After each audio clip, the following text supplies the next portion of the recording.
Gold, trusted gold buyers. మీరు తాకట్టు పెట్టిన బంగారాన్ని విడిపించి ఈ రోజు ఉన్న మార్కెట్ ధరకు కొనబడను.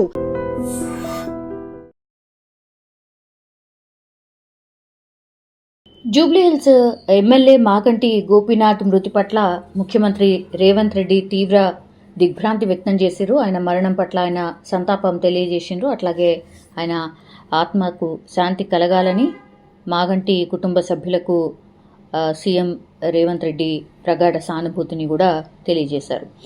అయితే ఎమ్మెల్యే మాగంటి గోపీనాథ్ మృతి పట్ల కూడా కాంగ్రెస్ కి సంబంధించిన చాలా మంది ప్రముఖులు స్పందించారు. టీపీసీసీ చీఫ్ మహేష్ కుమార్ గౌడ్ కూడా సంతాపం వ్యక్తం చేశారు. గోపీనాథ్ మరణం తనను దిగ్భ్రాంతికి గురి చేసింది. మాగంటి కింది స్థాయి నుంచి రాజకీయాల్లోకి వచ్చినటువంటి వ్యక్తి అండ్ ఎమ్మెల్యే కూడా ప్రజానాయకుడిగా మంచి గుర్తింపు కూడా తెచ్చుకున్నారు.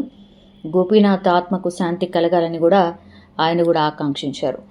ఇక బీజేపీ అధ్యక్షుడు కిషన్ రెడ్డి గారు కూడా స్పందించారు. కేంద్ర మంత్రి బీజేపీ తెలంగాణ రాష్ట్ర అధ్యక్షుడు కిషన్ రెడ్డి కూడా సంతాపం వ్యక్తం చేశారు. గోపీనాథ్ గుండెపోటుతో కన్ను మూశారని తెలిసి కూడా తీవ్ర విచారం వ్యక్తం చేస్తున్నాను అంటూ ప్రకటించారు. అట్లాగే తెలంగాణ ఏర్పడిన నాటి నుంచి కూడా జూబ్లీహిల్స్ నియోజకవర్గం ఎమ్మెల్యేగా పనిచేసి ప్రజల మన్ననలు పొందినటువంటి నేత అంటూ కూడా ఆయన గుర్తు చేసుకున్నారు. ఇక బీఆర్ఎస్ జూబ్లీహిల్స్ ఎమ్మెల్యే మాగంటి గోపీనాథ్ అకాల మరణం పట్ల బీఆర్ఎస్ అధ్యక్షుడు కేసీఆర్ సంతాపం వ్యక్తం చేశారు. ఆయన కుటుంబ సభ్యులతో కూడా మాట్లాడినట్టుగా అట్లాగే వాళ్ళకు కూడా సానుభూతి తెలియజేశారు. కొంత ధైర్యం చెప్పే ప్రయత్నం కూడా చేసిన పరిస్థితి.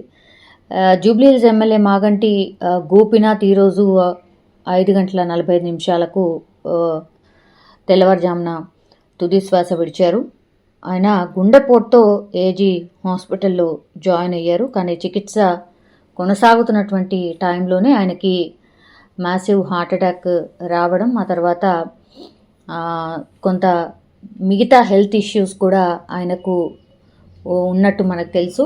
ఒక 3 నెలల క్రితం కూడా ఇదే ఏజీ హాస్పిటల్లోనే ఆయన ఈ కిడ్నీకి సంబంధించిన డయాలసిస్ కొనసాగుతున్నట్టుగా, అట్లాగే కిడ్నీకి సంబంధించిన సమస్య ఉన్నట్టుగా కూడా మనకు తెలిసిందే. సో 3 నెలల క్రితం నుంచి కూడా ఆయన కొంత హెల్త్ ఇష్యూస్ ఫేస్ చేస్తున్నారు. సో ఈ క్రమంలోనే మొన్న 5వ తారీఖున ఆయనకు హార్ట్ అటాక్ రావడం, ఆ తర్వాత కుటుంబ సభ్యులు ఏజీ హాస్పిటల్కి తరలించడం, ఈరోజు తెల్లవారుజామున 5:45 ఆయన తుది శ్వాస విడిచారు.